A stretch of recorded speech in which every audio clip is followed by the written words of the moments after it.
Great ideas can come from anywhere in an organization as long as people have that visibility and the context into why the organization is prioritizing what they are and trying to achieve what they're trying to achieve based on the goals they have the availability or the access to the data to formulate a hypothesis or an opinion. You actually want that diversity of thought as an organization, and that can only happen when people have visibility and availability of the information that's necessary to make those decisions. And so engineers knowing what the company goals are because they're well documented in one centralized place, knowing where to look at that customer feedback based on the thing that they're shipping, that empowers various people across the organization to generate these ideas that can then get prioritized and built. And I think you want that connective tissue so that anyone can have that impact. Creating great products isn't just about product managers and their day-to-day interactions with developers. It's about how an organization supports products as a whole, the systems, the processes, and cultures in place that help companies deliver value to their customers.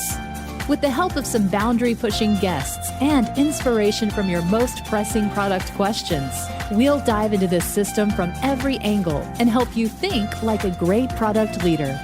This is the Product Thinking Podcast. Here's your host, Melissa Perri. Hello, and welcome to another episode of the Product Thinking Podcast. Today, I'm joined by Scott White, who's a product lead of the product vertical at AirTable. So welcome, Scott. Hi, Melissa. Happy to be here. Thanks for having me. Great. So you have had a very illustrious career in product, worked across a lot of different stages of companies, big companies in Silicon Valley and all over the United States. Can you tell us a little bit about how you got into product management and what led you to Airtable?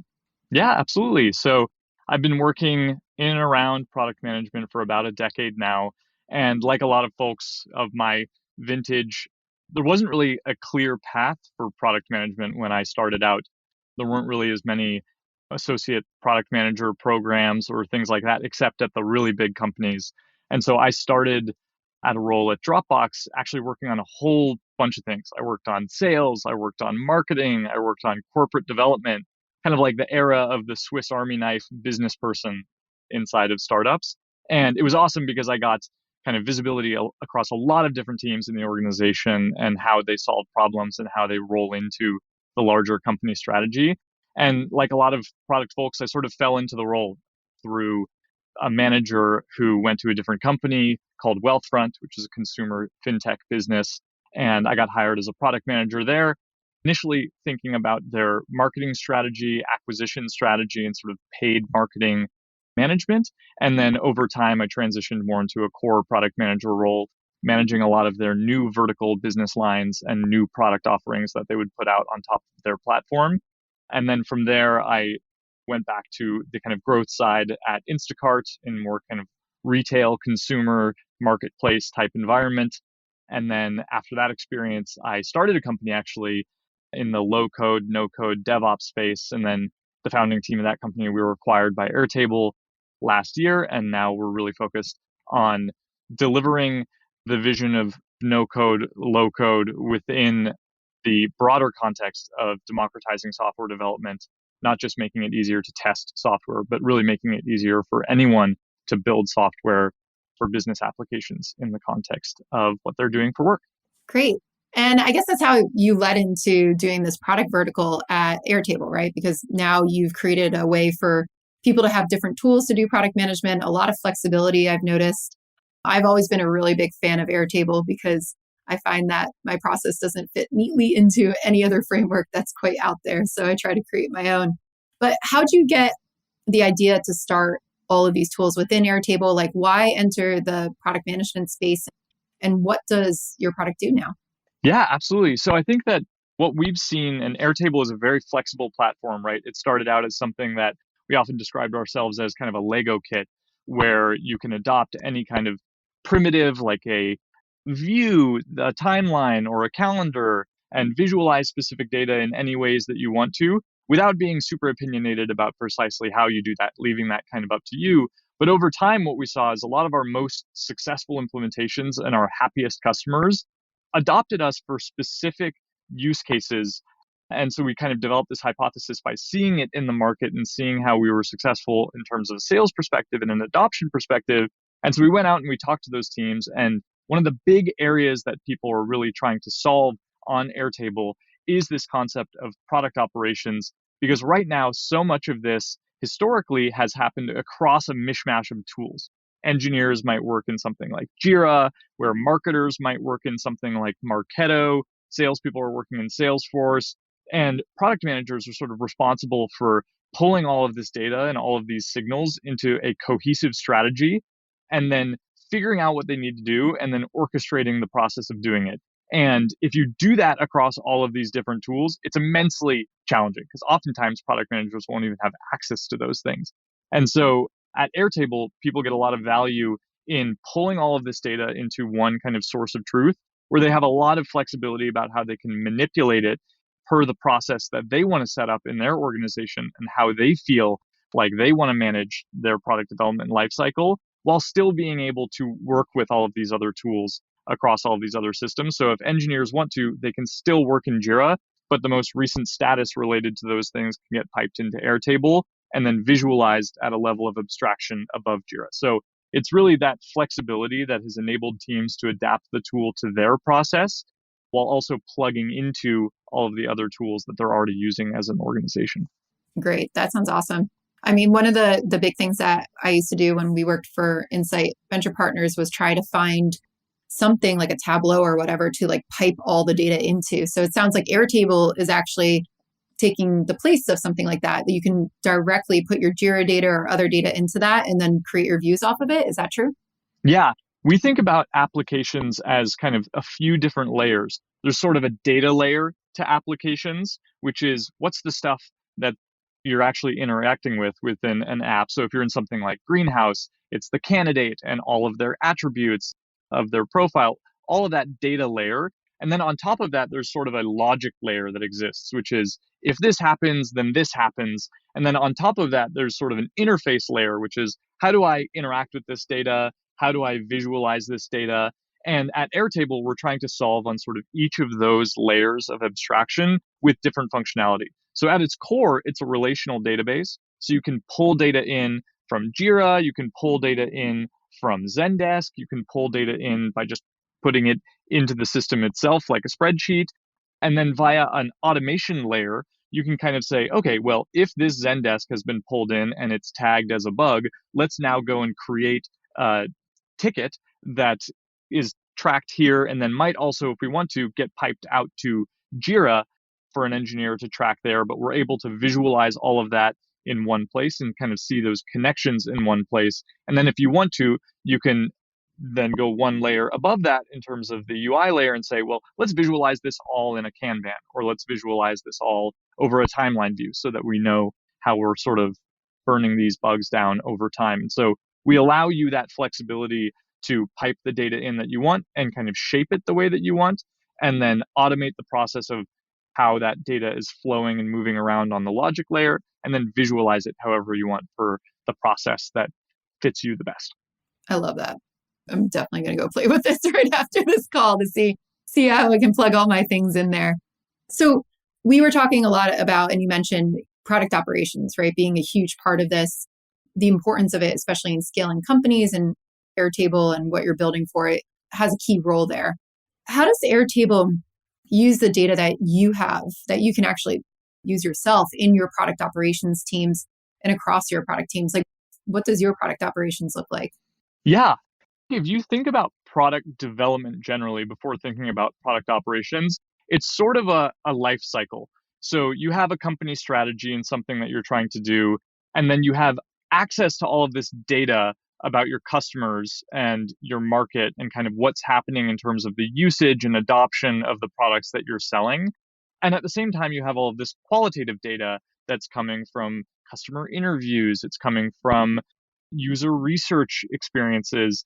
So you formulate sort of a hypothesis, a product hypothesis based on what you're seeing from all of these different signals. And so that's like on the very early side of this cycle. You come up with an idea or a hypothesis based on some signals, and then you have to go and figure out how do we actually build something that aligns with or tests this hypothesis. So then you build out a bunch of ideas, you maybe run a bunch of brainstorms, you come up with all of these potential initiatives, and then you have to figure out, okay, when do we want to build these? Let's go and create a roadmap around these and sort of plan when we think these things are going to happen. Then you might break those specific projects down into things that are actually achievable for engineers and designers and various stakeholders to work on. They manage that process through things like sprint planning or something like that. And then you actually plan the launch of the thing and you launch it. And then you have to learn how it did. And did it actually validate your hypothesis or did it not validate your hypothesis? So if you think about that as sort of the life cycle of product development, it's actually immensely challenging both to manage any one of those processes, but more importantly, to manage the connection between those processes in that whole cycle. So when we think about the data that we're using in our product development process and that lots of teams use in their product development processes, we can start with something like customer feedback. So this kind of customer feedback might live in a place that product managers are not even in on a day-to-day cadence. Like it might come from something like Zendesk, where your customer support team is managing tickets, and those tickets might have really valuable customer feedback within them. Or it might come from something like sales calls that are recorded in Gong. And these are the types of signals or data that is super valuable in determining, okay, what is the voice of our customer and what are they sort of asking for? What are their pain points or problems that we think we're solving right now, but we're maybe not solving well enough? So these are a couple of the pieces of data that we've created kind of a system from a product ops standpoint of centralizing into one place, piping out to the people who we think are the right stakeholders based on keywords and tags of that data so that they can look at that and say, okay, based on kind of seeing a bunch of trends across a couple of different areas, I'm going to generate a product hypothesis based on this. And then now I'm going to sync this over to my backlog and start to run a brainstorm on it. And then once I have that in my backlog already tied to all of that feedback that is coming in an automated way from those tools, I can now pivot this into something that's actually on the roadmap. And when you have the layer of that connection, really beautiful or amazing things start to happen. An example is maybe like a salesperson will submit a piece of feedback based on something they saw in a sales call that's recorded on Gong. So they'll go and pipe a piece of data into this system. And then when you are the product manager and you've generated an idea based on that piece of feedback and you put it onto the roadmap, you can create sort of like an automation or a system or something that now alerts that salesperson that the piece of feedback that they gave you is now actively being worked on the roadmap. And that salesperson can now go back to the prospect or the customer that they were talking to and say with confidence, we're working on this. This is something that we're going to build.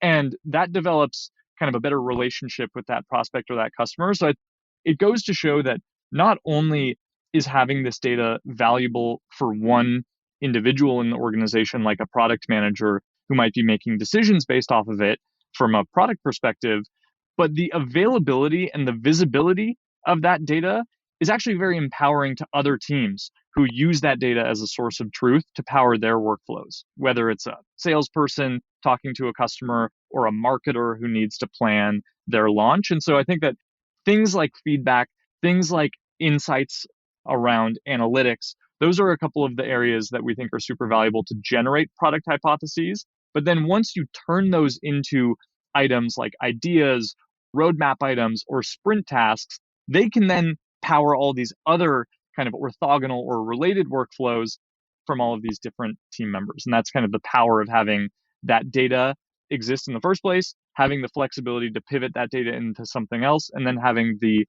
connection points to these other workflows and the visibility for these other people. So one of the biggest pushbacks I've been getting recently when I talk about product operations is, isn't this just a communication problem? Like, can't, product just go talk to sales and figure this out on their own? Can't everybody just like get together in a room and talk about it? I'd love to hear about your thoughts on that. Is this just putting a stop? Is product operations to you just, I know it's not to me, but like, is it just putting a stopgap in failed communications, or why is it more powerful than that? In the old days of product management or in the early days of my career, a lot of this did happen in those conversations, but it was very lossy. And so if you are, we used to run weekly product reviews where stakeholders get in a room and they sort of talk about key decisions that they want to make, and they hash it out with executive stakeholders, and then maybe they'll say, okay, product manager is going to now make the call with all of that context and then sort of go and communicate it to the team, and you kind of call it a day. I don't think that flies anymore for a couple of reasons. I think one is with the sort of move to remote work and the way that the world is changing, not as many people are always in those rooms, right? You can't always get those people into those rooms at the same time. They might be in different time zones.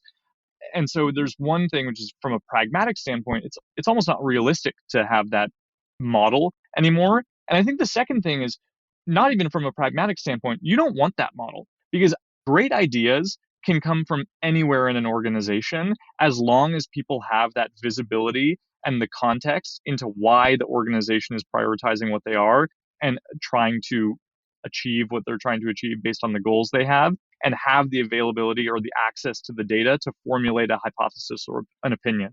You actually want that diversity of thought as an organization, and that can only happen when people have visibility and availability of the information that's necessary to make those decisions. And so engineers knowing what the company goals are because they're well documented in one centralized place, knowing where to look at that customer feedback based on the thing that they're shipping, that empowers various people across the organization to generate these ideas that can then get prioritized and built. And I think you want that connective tissue so that anyone can have that impact. That's just not possible if you have one sort of central point of failure, which is the product manager running around talking to various people and all of the context is only in their head. And so I think that availability of data and structure of data is extremely empowering to the overall organization. And it's not just a function of making communication easier between a product manager and these other people. Yeah, I agree. And I don't think it scales. You can't just scale communication on a one-to-one type of talking about all of these things, especially in a really large organization. Like, you've worked across multiple stages of organizations, really large organizations. When you're looking at the evolution of product operations, you had your own company, startup, sold it to AirTable. You've been at growth stage companies that were pivoting rapidly at Wealthfront. You've been at Instacart. You've been at Dropbox. How do you see product operations kind of evolve? And when is it needed at what stage of company? Yeah. So an interesting example from my career is at Wealthfront, I joined in 2015, and this is when the market was doing really well. And Wealthfront, for context, is sort of an investment management platform. And at that time was really only doing passive investing, that you could give it money and it would invest in a bunch of ETFs. And the market had been doing really well at that time. So because the market was doing well, it was sort of a rising tide that lifts all ships. And the company was doing well as a result of that. And they didn't really need to understand why they were doing well, because they were doing well. So you don't really ask questions when things are going great. And in late 2015, the market really tanked. And as a result of the market tanking, the revenue stream started taking a hit of the business because they charge on assets. So both the market was going down, so the assets were going down, and so the revenue was going down. But also people got scared and didn't deposit as much money as they were before because the market wasn't doing as well. As a result of that, Wealthfront realized that it both needed to understand what the underlying mechanics of the kind of revenue engine were, and understanding the customer mindset around why they were or weren't depositing money at different times. And then they also realized they needed to broaden their value proposition and diversify their portfolio of product investments.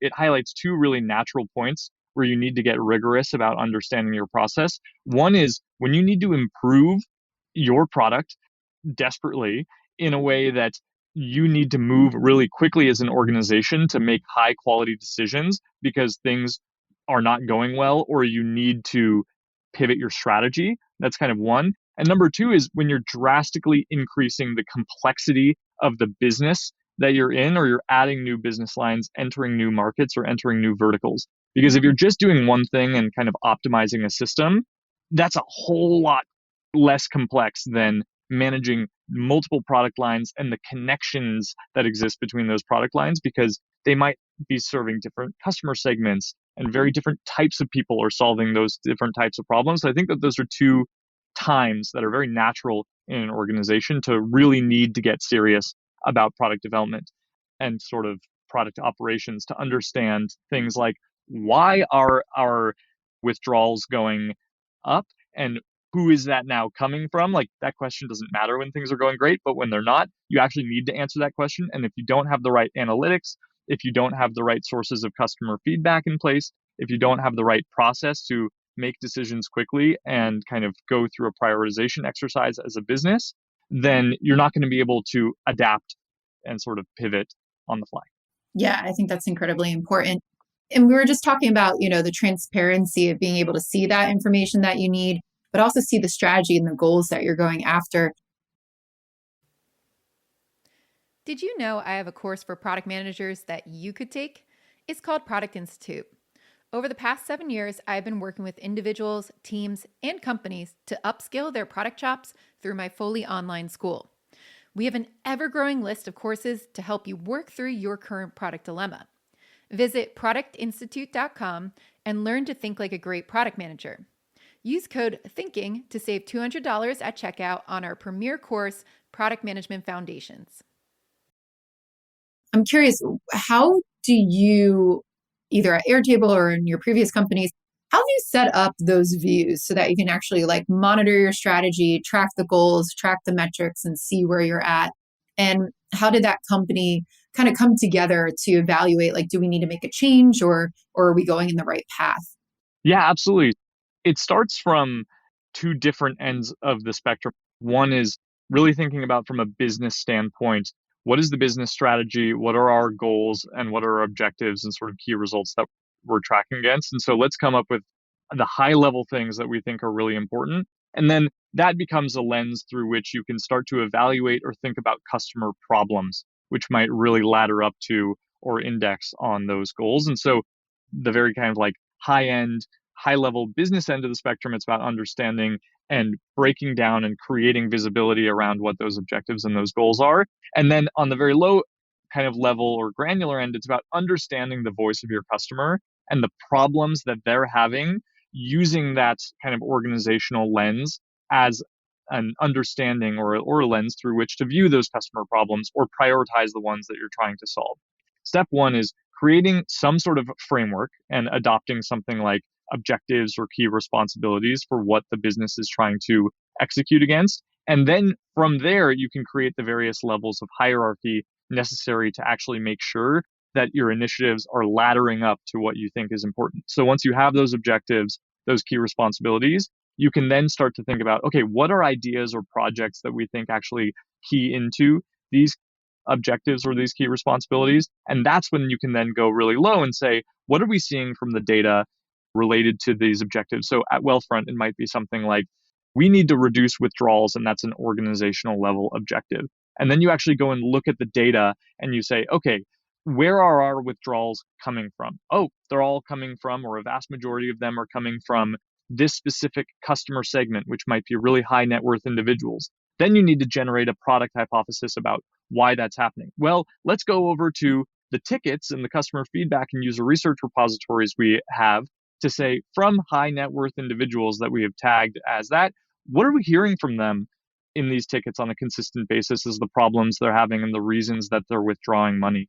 And then you can start to say, okay, I'm hearing a few different trends based on these segments. I'm going to now run a bunch of customer interviews and go and talk to these people and document that in sort of one place so that we can start to come up with an idea. Oh, it looks like these people are withdrawing and then subsequently putting money in because they have these large expenditures. Well, we think there's a product line that we could build that would solve this specific problem for them, maybe a short-term loan product or something like that. So I think you can only really get to that level when you have the visibility around what those objectives are. And I think the structure is something like, you could provide something like OKRs. Then you just make sure that your system kind of reflects that hierarchy. And then you have the availability of the data, which you can then generate a product hypothesis on top of and then start tracking in relation to that hierarchy. So I think that both availability of data, structure, and hierarchy are some of the things that I think about as really important ingredients for building a good product ops process. Do you have something like that at Airtable now where you've got like a view of your whole strategy that comes up and down, or how do you guys monitor that or track it? Yeah, absolutely. So we have an awesome product operations team at Airtable. And I think one of the things that we talk about a lot is this concept of global alignment or global sort of visibility with local autonomy or local flexibility. And so we have a centralized repository or roadmap where as you kick off a new project, there's a standardized process for going through like an intake form. It gets put onto the company wide roadmap. And as a result of doing that, it spins up an automated workflow around, okay, well, now you're going to go and have a product review, and it's automatically going to schedule a bunch of meetings with all of the stakeholders who are on the project. And then you create sort of a templatized product requirements document. And then you go through a very rigorous process of, okay, we're going to now break this down into something like features. And then we're going to start to break this down into things like tasks that we're going to plan on the sprint level and create autonomy or sort of visibility across teams to be able to see all of that in one centralized place so that sales knows they can go and look there and they'll see the most up-to-date information. Marketing can go and look there and extend that data to start thinking about how to build out a launch calendar or something like that. We have this sort of global visibility process that's dictated at the project level and then goes all the way down to the task level. But then we have a lot of local flexibility where you can take that data and then extend it and pivot it on the team level to manage whatever process you want to. So one team might really want to have their stuff visualized in a Kanban view or something where they want to have a weekly meeting where they're shuffling things across these various views, where another team might want to think about something much more from a longer term quarterly planning resource allocation perspective. And they want to view, swim lanes of people on a timeline.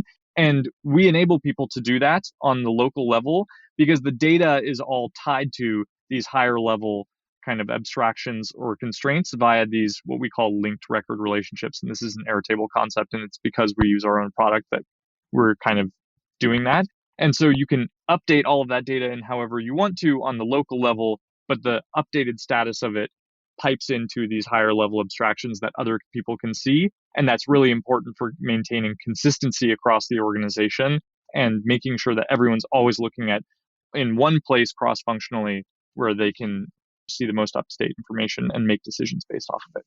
That is so sophisticated. I love it. It's like my dream setup. I would love every company to have exactly what you're talking about because I wouldn't spend like 3 months trying to get all the data together every time I come into one.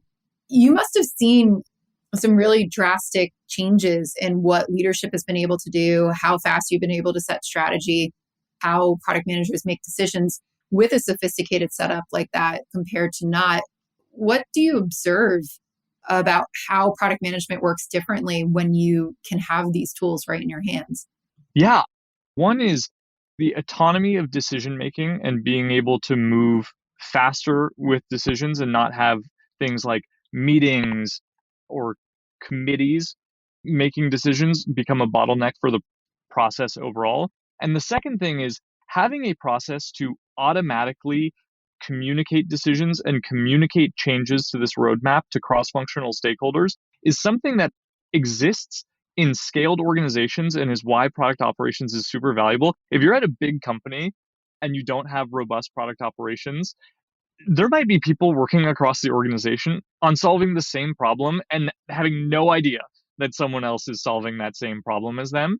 And so I think one of the things that we do a great job of at Airtable, and that's kind of a first that I've seen in any company I've worked at, is every time something is added on the roadmap, as I talked about, there's kind of this automated process of reviews that are scheduled in an automated way. And then based on going to those reviews and then going back in and adding sort of the key decisions and things that were discussed, it automatically gets piped out and emailed to all of the stakeholders or sent in a Slack message to all of the stakeholders in an organization so that people can see and hear about what is being worked on across teams and what decisions they are making that might influence you as a product manager or a cross-functional stakeholder in a way that you can say, oh, I didn't even know that that person was working on that. I now know that they're working on that. There's something really closely related to what I'm doing that they're doing within that project. I'm going to go and talk to this person about that and figure out if there's a way that we can design this with some small changes to adapt and solve kind of both of our problems that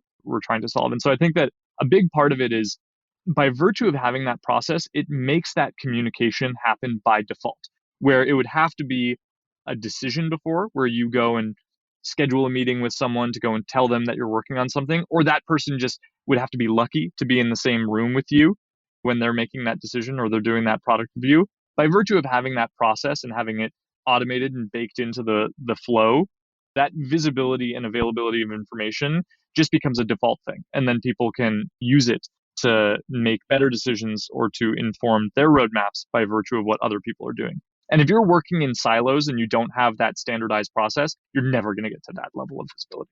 Yeah, that makes a ton of sense. Oh, that sounds wonderful. I'm sure everybody listening to this right now is like, why can't we do that right now? And you can. That sounds great. Also, I wanted to get into a little bit that might have something to do with what we were just talking about with roadmaps. Airtable is a platform product, right? And you verticalize it with the different tools on top of it. I always get a lot of questions about how do you do product management in a platform company? How do you set the roadmaps? How do you balance those trade-offs? How do you think about somebody building the front end pieces that go into the platform and the back end? How does it work at Airtable? Like, how do you structure yourselves and how do you think through aligning and prioritizing your roadmap? Absolutely. There are a couple of different layers here. I think one is, how do you think about the customer segments that you're sort of approaching and the problems that you want to solve? And then something is around, how do you build the right capabilities that are going to be extensible enough across enough of these customer segments if you're building sort of this platform? And how do you think about focusing on different personas? And so from a company strategy perspective, one of the things that we've seen, and this kind of aligns with, I think, the overall theme of this conversation on sort of the product development lifecycle and needing a process around understanding insights and the priority or the sort of opportunity of different initiatives. When we, were in our earlier days and we were looking at, okay, we have now gotten some product market fit building this platform, and we have enough scale to look at our customers and understand how they're using it. We looked at the most successful implementations of Airtable. So where are we from a data perspective, closing the most deals? Where are the people the happiest? Where are people really doing a great job solving their problems on Airtable? And with the availability of that information, we're able to see that there are a couple customer segments that people are having a lot of success with. So based on that sort of data that was more of a structured piece of data, we could then go and have conversations with those people and say, what are the problems that you're trying to solve? Who are you? What kind of verticals are you in? And we started to see a couple that popped up as really, really successful for Airtable. And they're solving problems that are very unstructured in nature, where they're managing work across a lot of different tools. They have bespoke processes that need to exist. And, how they solve those problems or go about them is never quite the same in an organization. And teams like product teams, teams like marketing teams are ones that sort of have these processes. And so we said, okay, now we need to understand what these workflows look like, how we think about orchestrating the key phases of these workflows. And I think one of the big things that we've learned at Airtable is it's not about replicating the entire workflow in one place. It's about becoming the orchestration layer or connection layer between these various aspects, where we don't want to replace Jira, but we want to be cognizant that a product manager might not always be in Jira, but the information that is in Jira is very valuable to sort of, making decisions based on when things might land on the product roadmap, for instance. When you think about a platform organization and how you think about prioritization, I think you have to get serious, particularly if you're enterprise and you sort of want to scale your go-to-market motion. You have to understand your ideal customer profile and specific verticals that might get unique value out of your product and where you might want to specialize your go-to-market motion as well. But you want to make sure that you're not overbuilding for only those verticals and not giving yourself the space to be appealing to the more long tail users or the broader market that might not be solving the same problems as those verticals. An important thing at Airtable is that we're not only ever solving for one. And so I think two really big ones that we've seen a lot of success on that we're really focusing on a lot are digital product development and digital marketing teams. And if you design for multiple verticals, you sort of get the right mix of, okay, well, here are the primitives that we need to build that are horizontal in nature enough that it's going to solve for both of these two. But then we can leverage things like integrations to be hyper specific on the sort of vertical layer to integrate well with and get the data from the tools that people are using. And so that's sort of how we think about prioritization from a vertical versus horizontal perspective in primitives that we want to build. We always want to make sure that we're not only designing for one vertical and sort of overfitting our product. And if we design for multiple, then it sort of is a good constraint that forces us to design in a horizontal enough way. Yeah, that's really interesting. I like thinking about solving multiple things horizontally first and then figuring out how can you fine tune it. You came from Wealthfront too, which was not a platform product company. Have you found it harder to do platform product management, or what's different about it, or how have you changed the way you think besides just thinking a little more horizontally there? Absolutely. They're really different. And I would say that probably platform product management is a little harder because I think you always have this tension that exists, which is how horizontal do we want to be versus how vertical do we want to be. And that's just something that I think all platforms really face, particularly in the B2B sphere. But I think that when you're in sort of a consumer environment, the equation is super different. Like ideally, you have a very specific customer profile that you're going after, and you can identify who that person is, what problems they have, and sort of develop deep empathy for that persona. And so in some ways, something like product operations, you can kind of fluff it a little bit more in that context because there's just a lot more organizational alignment between or on who this specific persona is, which is why I think in a B2B context, in a platform context, it's really critical to have product operations to force you to bring more structure to that kind of debate or that kind of tension. But I do think that they're different motions and they kind of one keys a lot more into something like analytics from a consumer perspective, how you can start to do things like A/B testing and hypothesis testing on what specific things, functionality that you might want to build is that are moving different metrics. And you need a whole different set of tools and systems to manage a process like that. And so, yeah, I do think that they're quite different, both on the persona that you're sort of targeting and the processes that you need to put into place to automate that product development process. Yeah, that's really interesting. So when we're talking about product operations in this case too, Wealthfront versus having it in a platform product more like Airtable, where would you, if you were able to, let's say, design your product operations at either company, all these different scenarios, where would you start? Like, what's the first thing you would try to implement that you found the most leverage in? Yeah, I think this is something that's shared across any kind of product that you're building. I think ultimately it's critical to understand the voice of your customer when you're building products. You don't want to just say, okay, we're trying to increase revenue by 5%. Let's just come up with hacky ways that we think we can get around increasing our revenue by 5%. You want to solve customer problems. That's ultimately the job, I think, of a product manager is to understand your customer, understand the problems that they have, and sort of orchestrate the process of coming up with ideas and solutions and then managing the process of delivering the solutions to those problems. And so staying close to understanding what those customers' problems are, viewed through the lens of what the company's strategy is the really critical process. So the two things I would do at both sides of the spectrum are build out the system so that you can understand in a hopefully automated way what the voice of the customer is through marrying things like feedback collection in areas like sales calls, Zendesk tickets, and user research sessions. So you have voice of the customer library where you can start to really dig into that feedback, triage it, tie it to specific things that you might want to build. And then on the flip side, getting rigorous about documenting company objectives and the strategy that the company is pursuing so that you can take the highest level stuff, marry it with the lowest level stuff, and then teams can have a lot more autonomy in thinking about precisely what they need to build that aligns with the company strategy, but really reflects the voice of the customer. I would start on those two areas. So important. One last question too before we go. I'm very curious too to hear how your experience has been as well, going from founder, right now jumping back into a company and being a product lead on this. What types of things do you take with you from the startup, or what types of things do you bring with you from the bigger company into the startup?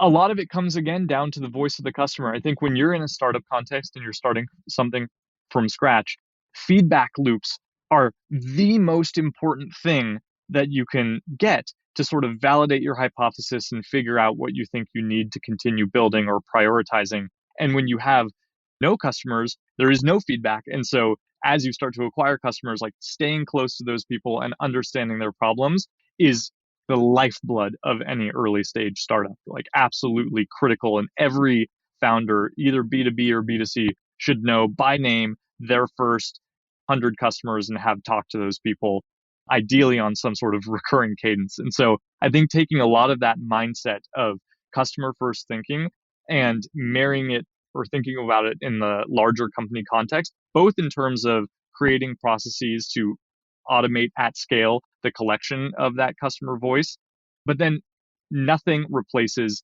in person or on the phone sales calls with customers. So as a product person, I am still often in sales calls to understand the problems that they're trying to solve, why the things that they're doing right now are not solving those problems. Like what happens in sales is, particularly for a B2B context, that is where you could solve a massive amount of your job as a product manager if you just spend enough time in those sales calls. Now, the problem is it's impossible to do that. And you have a lot of different things to do. And you can't always spend 100% of your day in sales calls generating those hypotheses. And that's why at scale, you need to set up those systems to start aggregating that information and sort of decentralizing it in a way that people can make better use of their time or just do more things. But yeah, I think that has certainly carried over. Is being close to the customer is something that, regardless of the company size, is absolutely critical. And when you're a small company, super small startup, you only have a handful of customers. You can talk to those people every day and it's not 100% of your time. When you're a big company, you need to find ways to scale that process. I hope that is a good lesson for everybody listening to go pay attention to your sales process, talk to your salespeople, start to dive into that data. It is so valuable. So thank you so much, Scott, for sharing your journey with us and sharing what you're working on with Airtable and all about product operations. If people want to learn more about you or connect with you, where can they find you? You can find me on Twitter. My name is Scott White, and my handle is SCAHHHT. Okay, great. And then if anybody here listening wants to go check out Airtable, definitely go to airtable.com and check them out. Otherwise, if you enjoyed this podcast, please subscribe to us, leave us a review, let us know what you think. And otherwise, we'll see you next Wednesday with another episode of Dear Melissa. Thanks for listening.